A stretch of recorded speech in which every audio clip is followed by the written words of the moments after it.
Hello and welcome to the Old Man Orange Podcast. I'm Spencer Scott Holmes. I'm Dave Candido.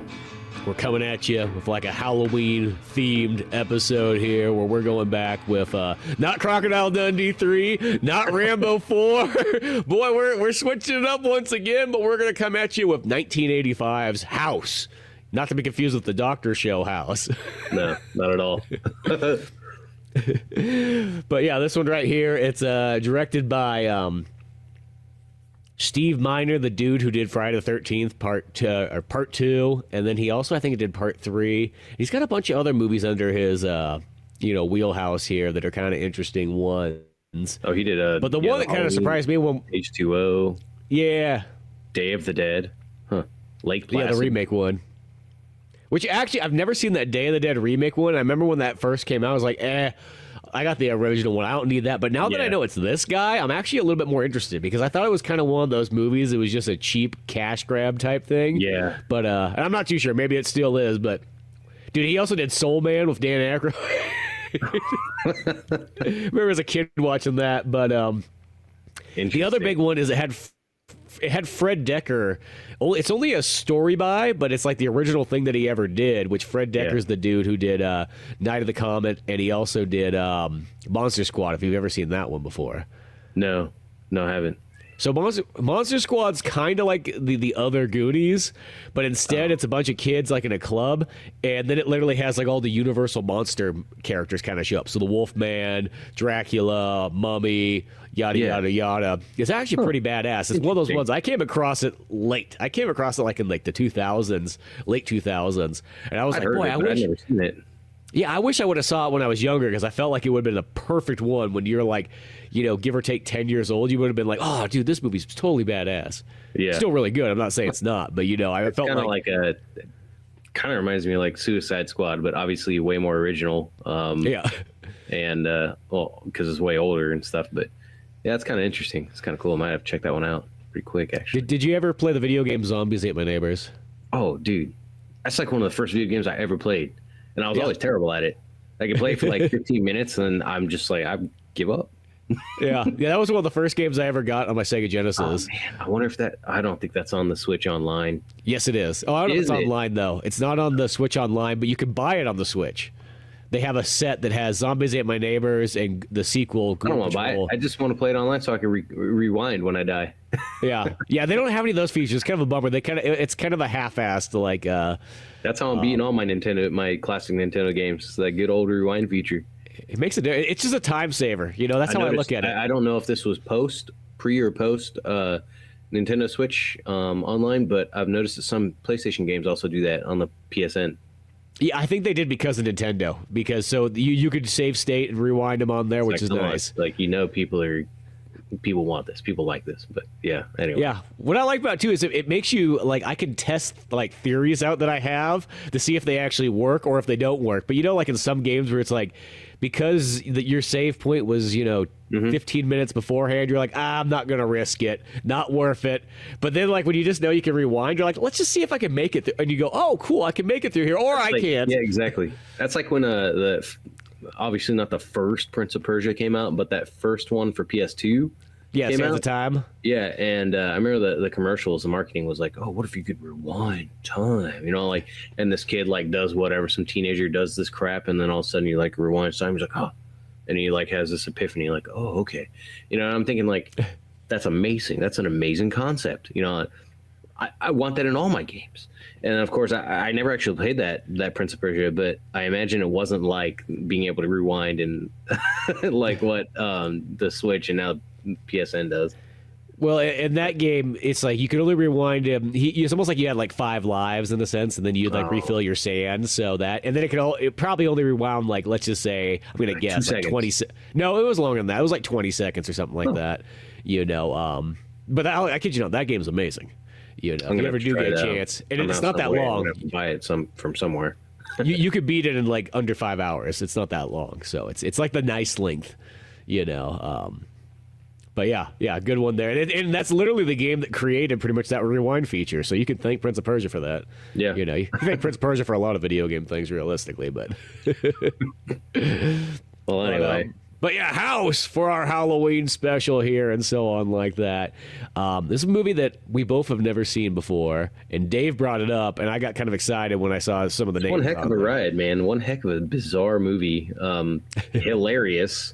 Yeah. Terrifying in some regards. I would say the entire movie's, like I wasn't on the edge of my seat about to crap myself. But I think I think that was the point, though. I think it was supposed to be, equally as hilarious as it was bizarrely scary. And some things I was not expecting that I was really a fan of. Like, I think we've talked about this before, but anything that throws Vietnam into the movie, like, oh, I love it. Like, yes. Well, because I had no idea what this movie was. All I saw was that movie poster that had the hand pointing, and it was ripped off, and it was like ringing the doorbell, and that was it. So I didn't know this. I was just like, it's a horror movie, okay? I didn't realize it was going to be partially comedy. I didn't know what kind of monsters were going to be in it. I almost was even picturing it being maybe sort of a like paranormal, as in like Poltergeist or something like that. Like I was thinking something like that. I had no idea either. The first time I ever had heard anything about this film was when I was like 14, 15, and a friend of mine from high school's stepdad, for whatever reason, we must have been talking about scary movies or something, but he's just kind of like, "Have you guys ever seen House?" "Yeah, that movie's scary, man. That movie's pretty scary." It was from like he was kind of a strange guy, but it sounded like he had a beer and a cigarette, like kind of going while he's explaining this. Yeah. And for some reason, his eyes are closed when he's talking at like 10 a.m. kind of thing. And like, "Oh, that's a scary movie, man. Yeah, you got to watch House. It's from like the 80s, man." And going on about it, and I'm like, nope, never seen that. And for years and years and years, I just never watched it. And then like, I've thought about it now and then. I'm like, I got to find out if that movie was actually scary, because if there's one thing this movie does really well, and I think really holds up in horror movies, is the practical effects. Yep. I mean, some of them in this movie, obviously, they're goofy as hell because part of the movie is a comedy. But I mean, it reminds me of Dead Alive or Brain Dead. Yes. A lot. But in some ways, kind of, I don't know, dare I say, a little bit better with the practical effects. Because I think Dead Alive had a real limited budget. It was one of his first films, I think. Peter Jackson. Yeah. But still, like, one of the creepiest shots in the whole film that I thought was where he's dangling off the edge of the house, and like you're looking up, like it looks like a painted, like backdrop. Yeah, it's one of those. I love those painted backdrops. I think those are some of the coolest scenes, in movies. Because it's like the fact that like that whole thing, it's like you cut out that little section of him hanging there, and everything else is painted in, and it's just awesome looking. Well, yeah. So again, I knew nothing about this movie really. I just knew it was some people had the idea that it was terrifying, but it was a great watch. I mean, ultimately, I really enjoyed it, and I really didn't know what to expect, but I did pull up the trailer here, so maybe we'll just throw that thing on here. I haven't done this in a long time, but I was like, you know what, we'll throw the trailer on. Kind of, set the mood. I've never seen the movie. Yeah, exactly. Do it like that and so on. But here's the trailer, the old 80s one. Already, you're like, oh God. This is a house where no one should live. Roger Cobb has come here alone. But no one is ever alone. In the house. Oh my God. Leave while you can. No! I don't know why I laughed at that so hard. Sammy.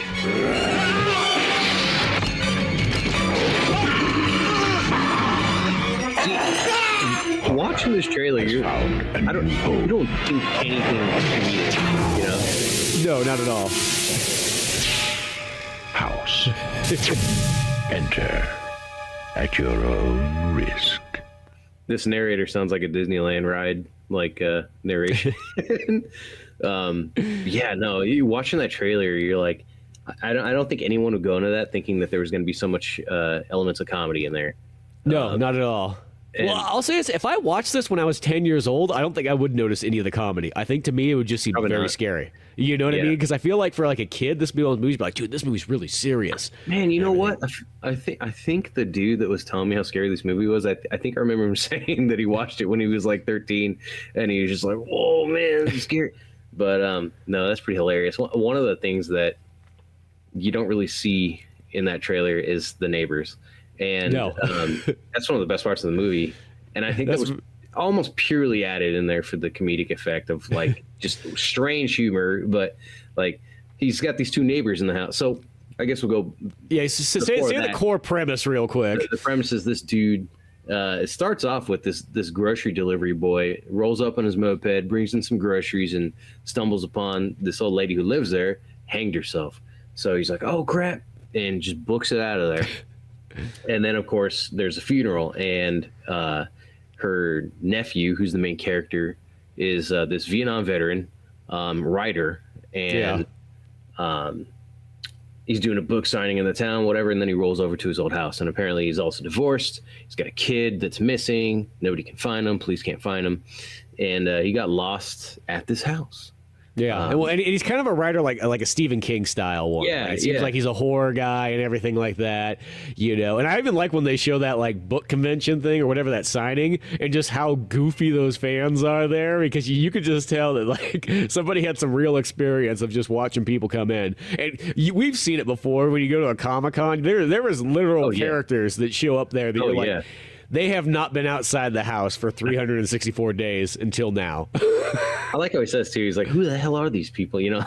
But yeah, so he on one hand you're kind of like, "Well, these are the people buying your books, man." Like, don't say that too loudly around here. But but yeah, he goes back to this place to where I guess he grew up in. It says in the film that he grew up there. His parents died or whatever, and so his aunt raised him.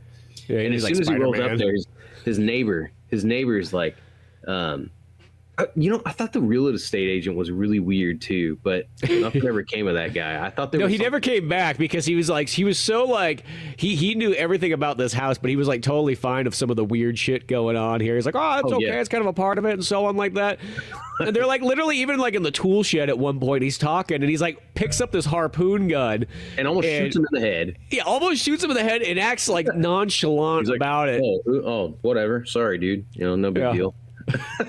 Oh man, what's funny is this movie actually made me think of like if Evil Dead 2 was done in like a suburban house instead of a cabin in the woods.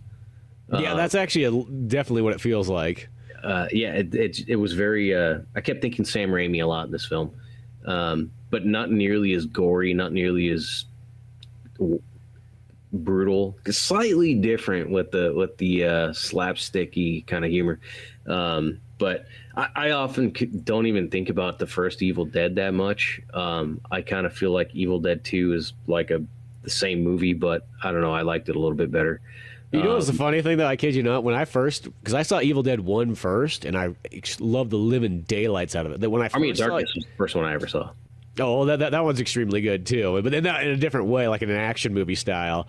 But I remember when I first saw Evil Dead 1, and then I finally got around to seeing Evil Dead 2, which I guess was the third one that I saw.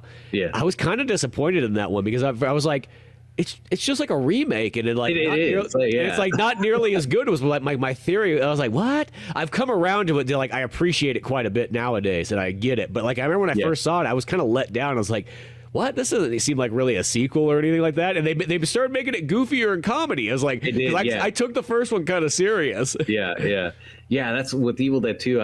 I didn't know why. Like, I kept thinking that I'd seen the movie like already, like multiple times. I'm like, I'm pretty sure I've seen this movie. Like, and of course, you find out he comes back or somehow he's possessed or whatever it was. I don't really remember at this point, but I was really thrown off by it. But I really liked the comedy elements in Evil Dead 2, and I don't think there's any in the first one. No, the first one plays it super straight. Serious. Yeah, and I think that must be something that Sam Raimi kind of held on to in all his movies, because I don't think I've ever watched another Sam Raimi film other than Evil Dead that didn't have like just goofy crap. Yeah. Now that said, I think because he was involved with the last two Evil Deads, right? The new ones. I think he just produced those last ones. Okay. Though. I was gonna say because those weren't really funny. No, they kind of played those ones. Those ones are kind of like I didn't see that last one, the Evil Dead Rise. I went on the Evil Dead Rise Universal Studios walkthrough, which was pretty sweet. But It's extremely good. They're just like gore to the max. yeah, I remember the violence was good, but I only watched that one, the first one, once. But I thought it was just kind of okay. Like once again, I didn't get into it as much as I thought I was gonna like it. Well, and I thought that at the end of the first one, won't get too deep into this, getting away from house here, but at the end of the first Evil Dead remake, there was that cameo with Ash Williams. Yeah, where it's just his face. Yeah, and he said something about Groovy Baby or whatever, and but I had the idea he was going to be a big role in the sequel, and he's nowhere to be found. They did that Evil Dead series, which I wish they didn't cancel because that was a really cool show. Yeah, that's probably the best definition of a TV show is that Evil Dead show. That show was great, and of course canceled. Yep. But I don't know what they might be planning something with the Evil Dead franchise still, but who knows? But anyway, going back to House, very I felt very Sam Raimi-esque, a little different, but those neighbors. So he shows up after the funeral and whatever, and I guess he just decides not to sell the house. He stays in it. He's living in it. He's trying to write his next book, and he's gonna write this Vietnam War story kind of journal thing. Yeah, and it's clear what this movie did that was pretty interesting was so he starts seeing weird things. He starts hearing things, and I started thinking like, I wonder how much of this he's actually seeing, because as he's writing his Vietnam novel, that's doing flashbacks to where he was in the war and he had his buddies and stuff, and there's crap going on, and he's like, when it goes back to him in the present, he's clearly like kind of messed up. So he's like, he must have PTSD. He's got some crap going on. He's sweating, I'm like, maybe there's something that has to do with him. Maybe he's not seeing all this, but of course he was seeing it. Yeah. But so he goes outside and he's talking to his neighbor. He meets him and he's like, oh yeah, that woman was batshit crazy. She was a Looney Tune and this and that, blah, blah, blah. He's like, she was my aunt. And he's like, but she was, heart of gold. And I was like, oh man. And I love because it's like the dude, it's that guy Norm from Cheers. Yeah. Yeah, he's in a bunch of stuff, but like I was like, familiar. Yeah. He's just very familiar and everything like that. And I just love because he's like that one. He's just there across the street. I don't know. He's like watering his plants or something like that. Pretty much. It's the scenes that come later on where he just completely invites himself in the house. Oh yeah, just comes inside with a 6-pack of beer and some other crap, and he comes in with his food. Yeah, there was one time it's like he literally comes in the house. It's like at midnight. Yes. And he doesn't just like knock on the door. No. He just walks his way in, walks upstairs, goes through the corridor, comes into like the room, and then says, "Hey, I brought you a midnight snack and some beers." And this dude's supposed to be like married or something, I think. But the we never see. Yeah, we never see the wife if he is married. I thought he said that he was married in the beginning of the film, but I could be wrong. But no, yeah, and at this point too, one of the funniest scenes in the movie, I thought, because I'm like, what is going on? Is where after the main character, I think he's brushing his teeth or he's doing something. He might be writing, who knows? And he thinks he hears something or whatever, so he goes up to this room upstairs. He's like, I must be going crazy, and he just leaves. And I don't know why I kind of laughed at that part too, because I'm thinking like, in a serious horror movie, like the person's just gonna keep exploring or whatever, and this dude's just like, this is stupid. And so he goes back down, but then he hears this noise again, right? So he goes back up there and he opens the door, and there's nothing in there. And he's like, it's just a closet. And then I think that's when the clock strikes midnight, and he gets curious again. He goes and opens the door, and of course it's this like freaking who's that director who makes all those weird ass monsters? Guillermo del Toro? No, I mean, yeah, but no. Oops. Stan Winston? Cronenberg. The Cronenberg. Okay, yeah. Yeah, like it's just like Cronenberg looking, like beast, and he opens the door and that thing just comes out, blah, and he's like, no, and he just like slams the door shut, and it's fine. It doesn't come out because in this movie, monsters can't open doors. But unless you're a little bizarre garbage pail kid looking monster, but yeah. So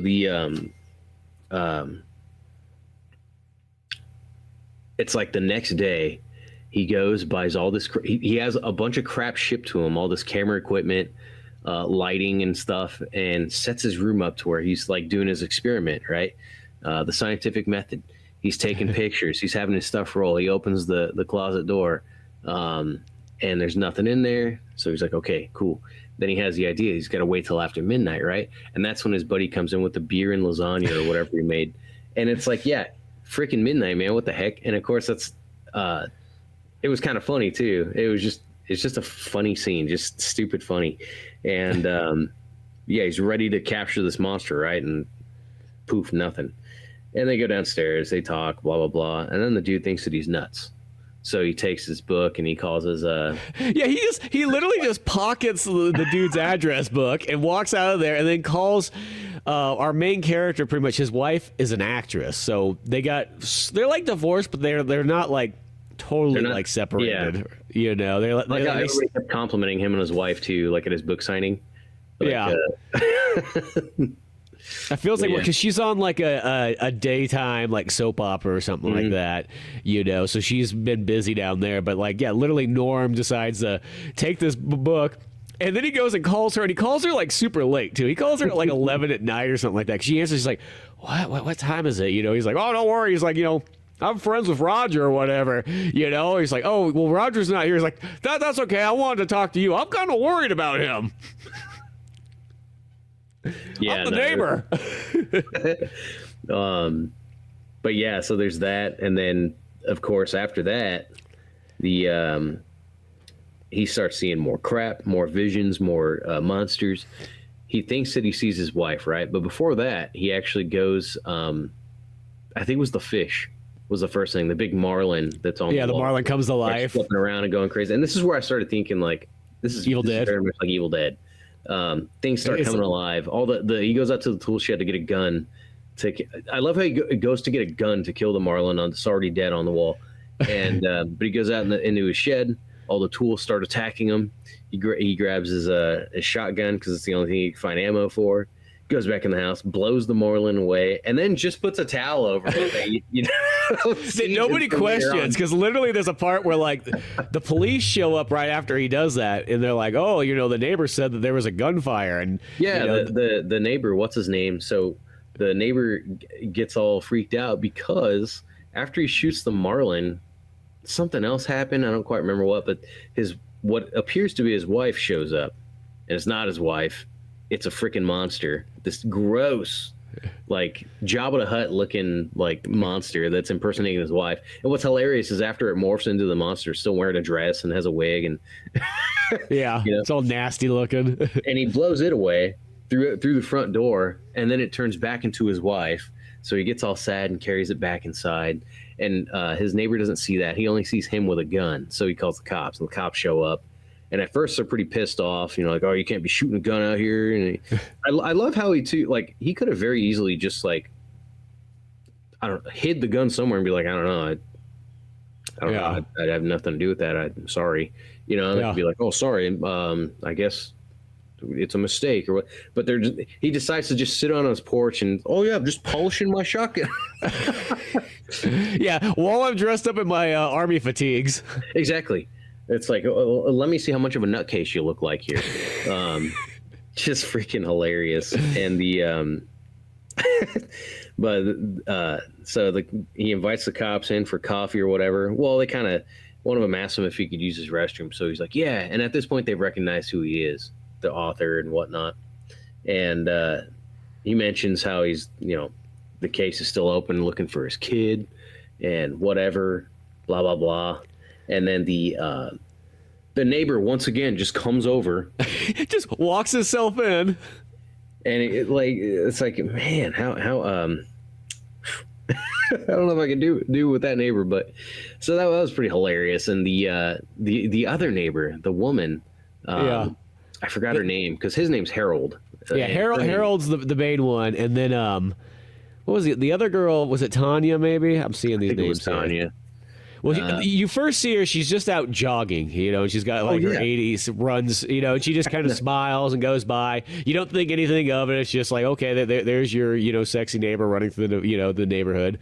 And later on, like when he's after like the cops have all left, he's outside and he literally has chopped this like fat lady's like body up into multiple pieces. And he's going outside and he's burying it in like the middle of like the day. Like, you know what I mean? Mostly when you think of like you're going to go outside and bury a body in your backyard, it's going to be nighttime and everything. Not like it matters here because your neighbor will be over anyways. But so he's out there and he's like burying it and it's playing, what song is it playing over there? It's playing like almost like a 60s doo-wop song. I'm drawing a blank on what it was. But it's kind of like almost like he just makes it for a fun scene. And then all of a sudden he realizes that in his pool, the other neighbor's just swimming in there. And she just gets out like nonchalantly and goes, oh, don't mind me. The old lady used to always let me come here and get some, laps in and so on like that. And it's like... This is one of the other scenes in this movie that I thought was the most hilarious thing ever. So yeah, like you're saying. As I said... Go ahead, man. Oh, I was just saying, she's just in there swimming, and she gets out, and it's like not that big of a deal. And then she's almost like talking about, oh, we should hang out sometime or something like this. And of course, one of those hands from the fat lady's trying to escape, and he has to like step on it and make sure it doesn't touch her and all that stuff. So yeah, this was freaking hilarious. She does this right before he starts burying it. He's got her in a bag, and he's dragging her through the backyard, and he doesn't realize that she's in the pool, right? And then she gets out, and the 80s, all the swimsuit 80s glory. She gets out, hi, and the first thing I'm thinking is this woman even real? Once again, you don't know at this point. You really can think about it. He could be very delusional. And I'm also thinking, are either of the neighbors real? Because why does a guy just come in there at midnight offering beer and lasagna or whatever meal it is? I'm like, hey, what's going on here? Well, at the very beginning of this movie, too, before the aunt lady kills herself, she does literally say, like, it was the house that did it. The house took the boy. Yeah. The house, did this. And everyone's like, oh, whatever. It's always the house, know. And then I want to even say this. We kind of forgot about this. Throughout the house, there's all these, like, really creepy-looking paintings that are hung up that this old lady painted. Like, almost like Dali, kind of, Salvatore Dali. Yeah. Really interesting, to say the least, but creepy as heck paintings. Really weird and creepy. And they're all like paintings that are telling stories about what may or may not be to come, And but yeah, so it's like, are these people part of the house? Are they part of his imagination? Are they ghosts of people that died here? Kind of like in the television series American Horror Story in the first season. Murder House is what it's called. It's tons of spirits, tons of people that are coming in and out that the main characters don't realize they're actually ghosts and they're on this property. So I'm thinking like, I wonder if it's that kind of thing. But no, it's a real lady. She's just really weird. And, other than trying to, I would assume, seduce this guy, because she's like, oh, you want to hang out? You want to play? Blah, blah, blah, blah. And he's like, no, not right now. And partly, I'm sure, because he's got a giant freaking monster in a sack that he's about to try to bury. And they're like right here, like face to face, and he's just got this thing, and he's got a shovel in his hand, and she turns around, she's like, all right, well, I'll see you later, and he's like, all right, see ya, and starts beating the crap out of that body in the bag. And I'm just she hasn't even went around the corner yet. He didn't even wait for her to leave. She's still in the yard, and he's banging on this freaking bag. Didn't care whatsoever. And it's like, at the same time, what the hell do you care? It's a monster. Like, be like, yeah, wow, look at this thing. Like, it's not like he like killed someone and he's about to like. Yeah, exactly. But no, I guess unless it changed back, if it was going to change back on him, then it would look bad. Maybe so.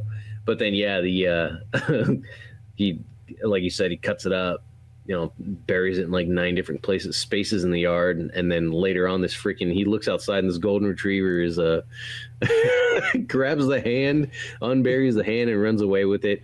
You never see that dog again, but you see the hand. Well, you did see the dog in the beginning. I kind of forgot. That dog was almost like a nosy neighbor at the very, very beginning of the movie, and then he comes back around again. Oh. And then, so the attractive neighbor comes back. Oh, you want to play? and reveals, oh yeah, with my son, I have to go take care of my son. Thank you. And like once It's again, like a I'm 6-year-old what kid is too. going on here? Like she keeps saying, like, the more he says, like, no, I can't do this, the more she's like, oh, and here's his toy, and here's his blanket, and here's his, and he can't live without this, and then she's gone. And of course, what you would suspect happens. Like all the weird stuff starts happening again. He's having to save the kid from this and that. The hand. Actually, that happened before she left the house. And of course, he flushes the hand down the toilet. Which that hand's so fat, I'm surprised it didn't clog the toilet. That's what I thought.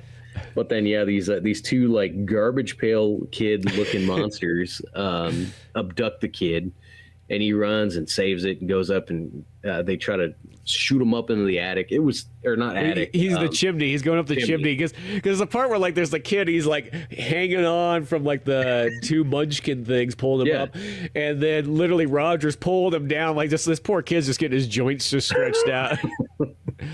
And then once again, it's like it's just such a strange scene, and it's funny because it's totally climactic. Like it has. He saves him. He didn't have to go anywhere. Like, ultimately, nothing crazy happened. He saves the kid. He gives the kid a bath. And then she comes back, and he's like, here's your kid. Yeah, no trouble at all. See ya. I'm like, what the heck is going on? And once again, his Harold didn't really seem to believe him since the beginning. But then he eventually comes over, and he's like, look, I need you to help me here. And they go to do that experiment again with the closet. And he opens it, and of course Harold's like, "Oh my God, what the hell?" Because that thing comes out, right? He shoots him. Doesn't really do much. He just grabs Roger, and He shoots him with that spear gun or whatever. Yeah, they go out into. He takes him back into Vietnam, and that's not when he gets his boy. So, but he basically he sees what's going on. I think that's when he sees. His buddy Ben for the first time. Because we kind of throughout this whole thing, there's a lot more of these flashbacks of Vietnam. Whether it's when he's writing the book and he's thinking back on it, or if he's just kind of having memories. But there's a lot of this stuff. So you kind of see this patrol. You see this group. There's this guy, Big Ben, who's just kind of the ass of the thing there, where he just does what he wants and.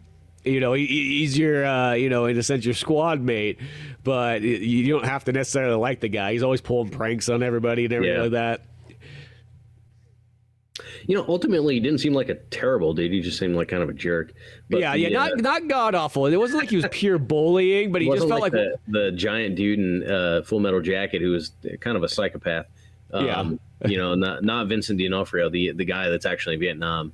I know what you mean. Giant guy, but no, he's all right. He's probably just sick of being in Vietnam. But he's kind of excited about taking point and walking the perimeter or whatever the hell it was, and the other two dudes are really not excited about it. Roger was one of them, but they end up stumbling upon some NVAs, and he gets blown to pieces. Well, he gets blown away, but not blown to pieces. He just gets shot a few times, and he begs Roger to kill him. And you find this out with this after Roger gets dragged back into Vietnam, and he tells him like, "Man, I got to get help for us." And he's like, "No, just kill me, man. Just kill me." And he's like, "I can't." And I thought this was a pretty good, portrayal of that. Being, I mean, it wasn't the best, but I mean, I've seen other movies where that had the same kind of thing going on. A dude in Vietnam, like, "Oh, kill me, man," or any war. And sometimes they're so over the top and cheesy, but this one was pretty. I almost started laughing, but it wasn't bad for the movie we were watching. But it's still a cool little plot point too, because the fact is, it's like he's like, "Dude, you gotta kill me," and then Roger doesn't because he just can't go through it. He's like, I'll get help," and of course the Viet Cong come by and they take him away, and literally for the next 3 weeks or whatever, this guy's being like tortured to death. Yeah. And that dude yells, "I'll get you for this. No, I'll come back." Basically curses him.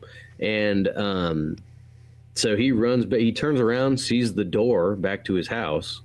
So he runs back through it. And then then yeah, so he keeps having this weird crap going on, and finally he sees one of those paintings, those weird ass paintings that is actually before that he gets back from Vietnam and walks back in through the door, and there's Harold just in the corner like drunk off his ass. He's got like a bottle of whiskey, just like and it's like daytime, but then it goes back to night again real quick and whatever. But no, I just thought it was hilarious. I'm like, this is what you did? Like, you sat here in this same room and just got totally shithouse. Like, yeah, where did you get the whiskey from? You came in with like a 6-pack. I don't know how it turned into whiskey all of a sudden. So he like left. We got some whiskey and came back. Yeah, and then sat right there on like the mattress. It was freaking hilarious. So bizarre.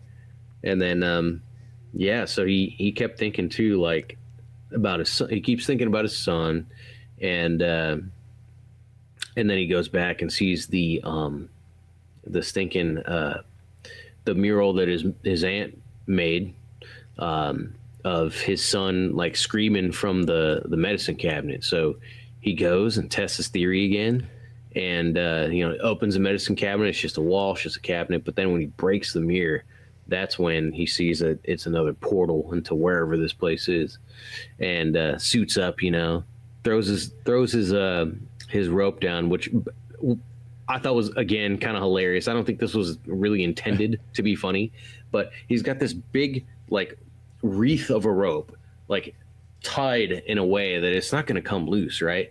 He like chucks it out the other side, and all of a sudden, yeah, I'm like, that was easy.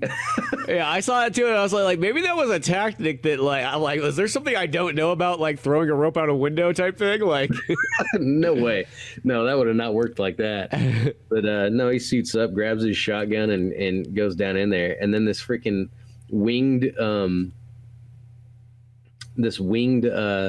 like skeleton bat demon creature, thing. Yeah, is like flying around, bugging him, and he goes to shoot it, but I don't think he even gets a round off. I think the thing just takes his shotgun and then does this really cool, like Old West, like shotgun slinging, and then shoots at him. It shoots the rope. I thought that was hilarious too, because once again, like the goofy shit that some of these movies like this do, that you're like, I can't imagine if a monster's chasing me, grabs my gun, it's gonna do some cool like Butch Cassidy trick, and then just make me run for my life again. Yeah, exactly. Yeah, and then so he gets his rope blown, falls down into the pretty much back in Vietnam. In which case, I kept thinking, like, there's got to be something real, like, significant here with Vietnam. He just keeps going back here. He's writing the story. He's been there several times again, and he goes back, and he sees his kid in this cage, this bamboo cage. So he goes up to it, and he's like, "Oh, Dad, hurry up!" And I kept thinking, for a moment, I'm like, I don't know if this is really his kid, because again, the house is messing with him so much. You don't know. I don't think you know how long his kid's been missing either. But I'm like, man, it can't be more, like less than like a week. And well, it makes it feel like the kid's been gone for like years. Almost. Yeah, that's what story I was wise. And maybe he doesn't age when he's inside Vietnam. I don't know. yeah, maybe not. It's like maybe Vietnam. If you're a child in Vietnam, it's like you're Peter Pan there, and then all the adults are pirates. Yeah, and Asian, and Asian farmers.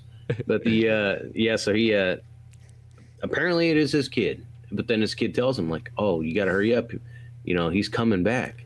The big man or the scary man or whatever he says, and the first thing I thought was, it's got to be Ben. Yep, that was my first thought. And of course, it pans over to see this shadowed figure that looks like what you would imagine an American troop to be. He's got the same M60 that Ben had, and you're like, yeah, there's no way that's not Ben. And sure enough, you find out because he grabs his kid. They run back to the house. I don't remember how, actually. Yeah, because I can't remember that either. But maybe they found another portal back because the rope was cut. I'm told. Yeah, somehow they get back to the house. Somebody gets back to the house, and then Ben shows up, and I thought this was one of the coolest practical jobs I've seen in a while in film. The way that they made his makeup and his mask and just him walking around, like, super good job.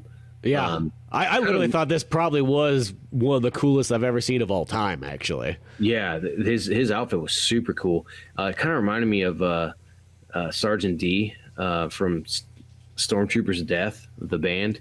Okay, yeah. But a little cooler, maybe. I don't know.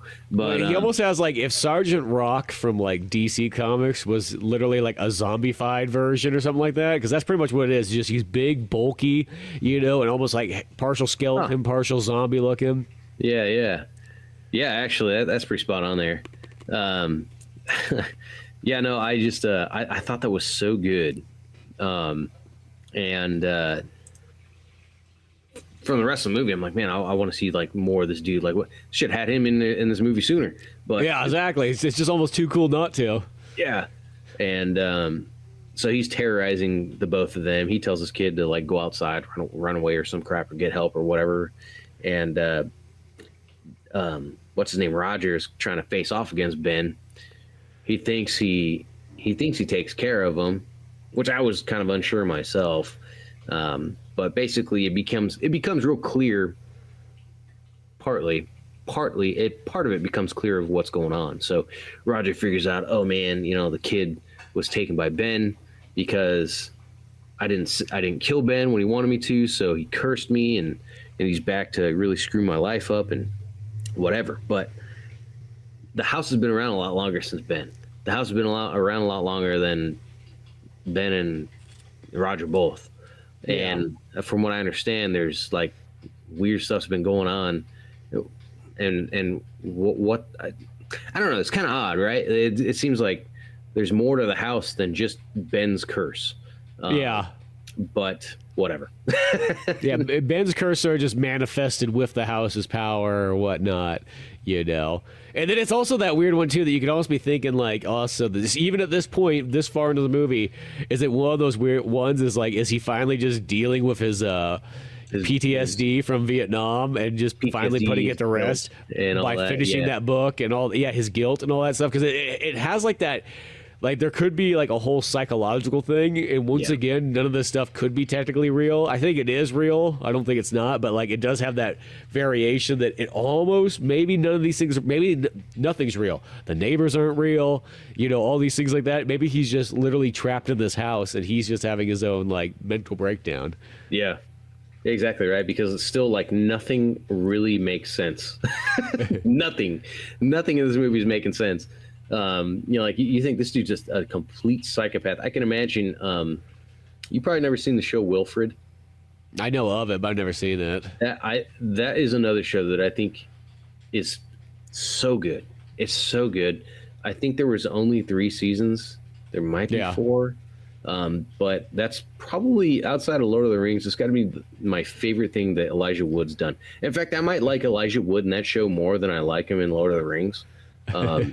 I mean, let's face it, there's a lot of characters in Lord of the Rings, and I'm pretty sure Frodo is not everybody's favorite. There's so many cool, badass characters in there. Who really likes Frodo the most? Come on. Yeah, that's one of those ones. I mean, to this day, I still think, you know what? You know how that story would be better if you just go to get Aragorn the ring and just said, here, you get this shit done.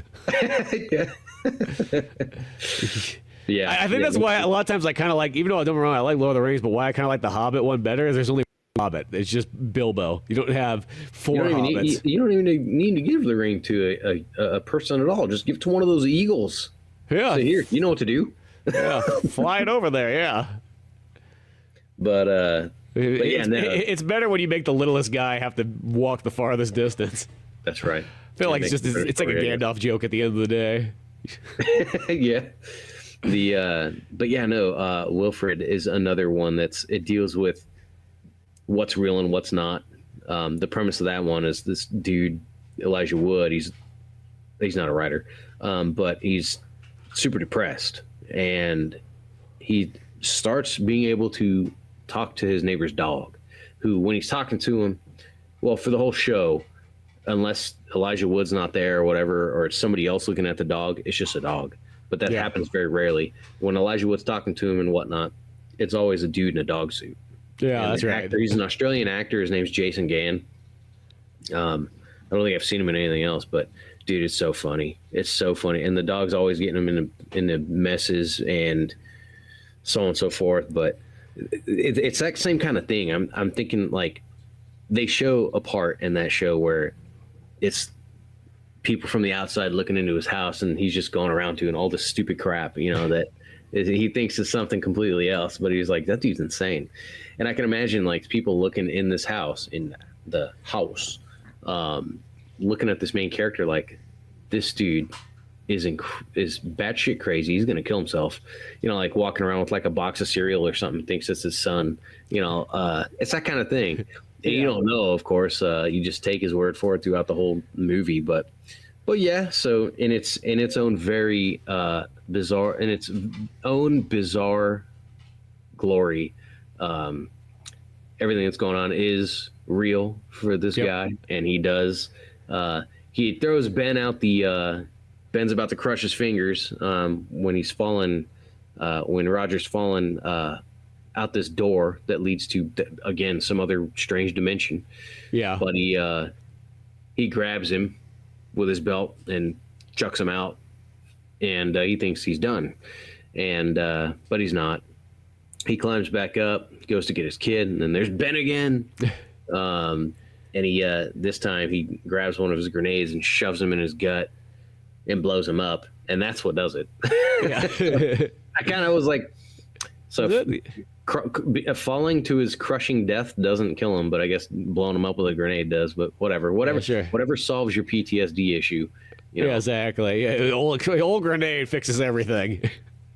I could see, you could see what they're doing there very clearly. Like he is a strange monster spirit ghost thing. It's part of his past, a past that he wishes he could change, probably past that he regrets, wishes wasn't real, but he faces it, right? Yeah, well, because this is the whole point of that book too, because even like his publisher at first was like, what are you doing writing a memoir on Vietnam? These things are so passe by now. Yeah, you know what I mean? Like that Rambo stuff is gone. That's like 10 years ago. But yeah, it was I think after that, I don't think really much happens after that. I think his wife. No, I think they literally blow him up and Big Ben up, and then he's carrying out the kid, and his wife finally gets there because she says she's gonna eventually show up once it's probably the weekend or whatever, and like they're not shooting the soap opera anymore, and so she finally shows up, and it's almost like they're reunited, and I want to say it cuts the credits right there. Oh, the whole house burns down. I don't think I paid attention to that. Oh yeah, I guess it does say it does catch on fire, and when they come running out and everything like that. But yeah, no, just I don't know, man. It's not exactly a Halloween movie, but it is the horror element, and it is goofy. And a lot of times, Halloween can be very goofy. So I think it's definitely a very fair choice to play if you're going to play a scary movie on Halloween. Especially if you're having like a party, and the only people that aren't going to like it are a bunch of sticks in the mud anyway and kick them out. Yeah, exactly. Well, I think what makes it kind of a nice one is the fact that it is one of those ones, like, it's got some creepy monsters and everything in it, but like the weirdness is just like, it's a fun hangout film. Oh, yeah. Because if you were sitting around with a bunch of people, like, it's got great audio commentary that you can have along the whole way. Well, that I was started talking about this and then I kind of went off somewhere else, but where he sets up all the equipment, right? And he got the video and photo and all that stuff. And he I guess it was like for practice or whatever, but he does his routine, runs down the stairs, opens the door, and like barrel rolls out, and then like he does like the platoon thing where he like slides on out, arms up the air. He's literally dressed like full on in all his fatigues. He's got his helmet on, he's got goggles on, everything like that. And once again, Harold's standing out there, and he's like, this is the weirdest thing too. It's like it's small stuff. He's out walking the dog. Maybe the dog's his. Now I'm putting two and two together. Maybe he's walking a dog, but it's not like he's on the sidewalk. He's literally standing on the front lawn. Like just like an added, like, if he was 5 feet back, you'd be like, okay, this is kind of normal. But like, what's he doing on my property? Yeah, exactly. Yeah, that whole scene, that was the first scene that my wife, she's like, what the hell? And started laughing. And she was telling me, she's like, up until that point, I'm like, man, this is kind of boring. It's okay. It's got to have a little bit of a build up and so on. It did. It took that build up for sure until it really started cooking. I'll tell you what though. After we finished that movie, we went right into another. We were watching this movie. It just came out a few years ago, I think, called The Love Witch. Huh? I never heard that one. And let's see what the date is. 2016. And I got to tell you, let me see what the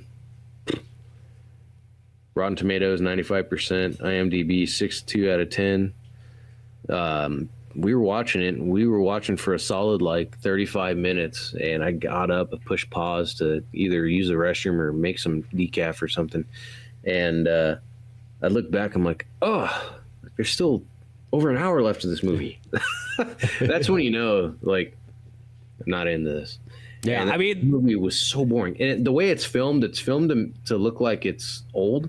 Yeah, it's does something that I can appreciate. That's very interesting. Is they did this in the movie The Mist too, with Tom Jane. Yeah, where there's certain things that seem older, but there's certain things that are clearly not older. Like vehicles in a movie might all be from like the 50s, but everybody's fashion is from like 2 years ago. Okay, yeah. Like I haven't seen that in very many films, and in this movie, The Love Witch, they did that. Like at first, you think this movie must be from the 60s or 70s, but then all of a sudden, you see this BMW that's like 10 years old, and you're like, no, this is not like it doesn't take place super long time ago. But either way, it seemed interesting, and it's kind of it's another horror comedy. Oh, interesting. But it just wasn't that funny, and it wasn't that scary. And I'm like, the novelty wore off really quickly for me. And I'm sure a lot of young women out there will probably crucify me for that. Because they think it's the best film ever, but it just wasn't. Yeah. Well, it's sometimes like, a lot of times there's that long buildup, and I always refer to that as the 70s buildup because a lot of movies in that time period would have like nothing would really happen for like an hour. A good example of that's really like Halloween. And it's a great movie, but like if you think about it, like nothing really happens for 1 hour in that movie. And then everything starts to kind of happen, I mean, there's like bits and pieces that do, of course, add up to a bigger story, but you're just kind of watching like a hangout piece until then. A lot of stuff had happened. Not a lot of stuff, but there was enough that happened to where you could see where stuff was going, but it was just boring, man. And the dialogue is very juvenile, if I will it was just off. Admit. Yeah. It just was kind of odd. And I always we don't always see eye to eye on everything, but when my wife tells me something like about a movie that she was really wanting to watch that I was like, or she's like, man, I don't think I can watch this anymore. I'm like, oh, easy enough. Yeah, done. Yeah. Put on Ninja Turtles or something. Yeah, exactly. Well, you can watch House 2, 3, and 4. They're sequels to this movie. What? Yeah. I know. I was kind of interested after I heard that. I was like, you know what? They're probably not going to be nearly as good. But sometimes when you start having multiple sequels, like sometimes some really interesting ideas start happening by 3 and 4. And you could pair this up with House Party if you wanted as well.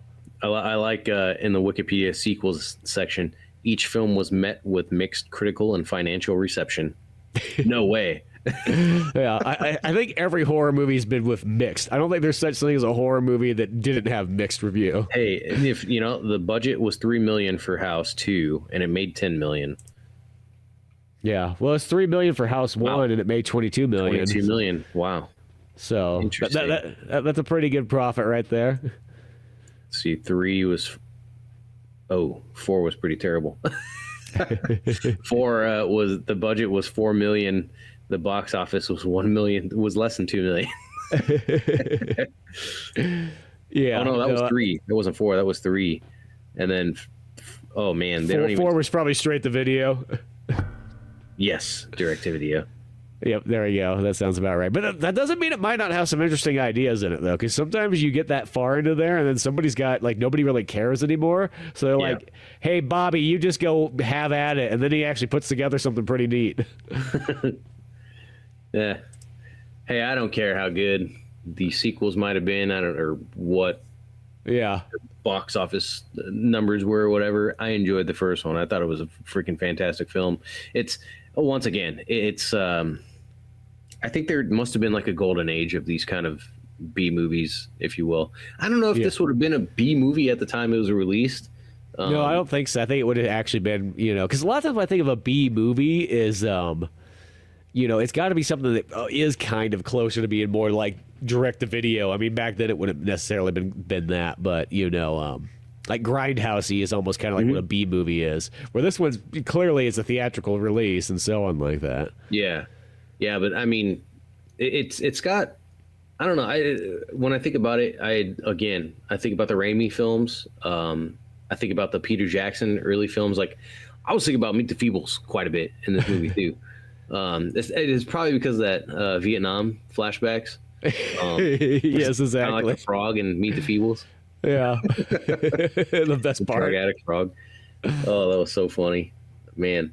But yeah, I mean, I don't know. It's definitely a great film for whatever, a horror aficionado, a dark comedy. Once again, like it's we've talked about comedies before, and how anymore comedies are just obtuse cursing and constant sexual jokes. This is how I think comedy should be, and of course if a person doesn't think it's funny, I don't think they like comedy as much as they think they do. You know what I mean? Yeah.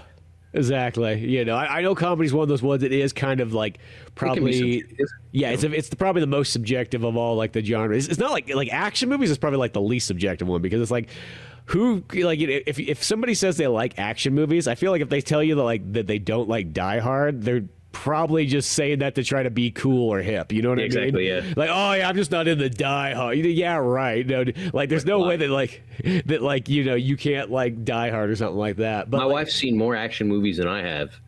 I should be ashamed, but it's true. I mean, she had me watch my first Jean-Claude Van Damme movie. There you go.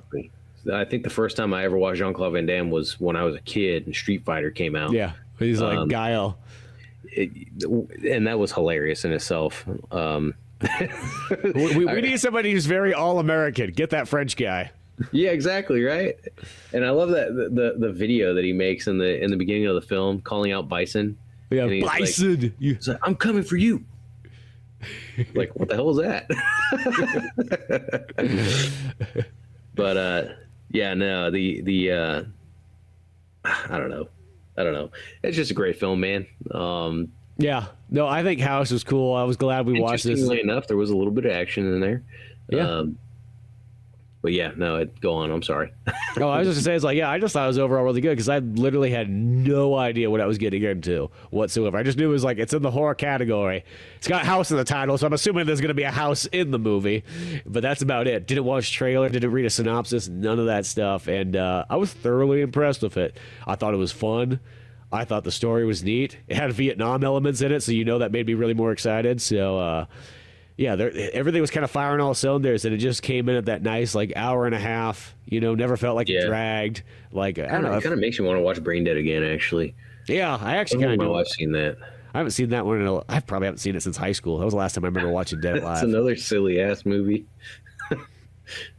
Yeah, really but a great one. We are the priest in that movie. Yeah, I think it's halfway through he starts fighting the dead people. Yeah. Doing backflips and stuff. Yeah, exactly. But yeah, check out House. Good times for Halloween and so on like that. And beyond all that fun stuff, you can always listen to all the other Old Man Orange podcasts on Spotify and YouTube. Till then, I'm Spencer Scott Holmes. I'm Dave Candido. And we'll see you some other time.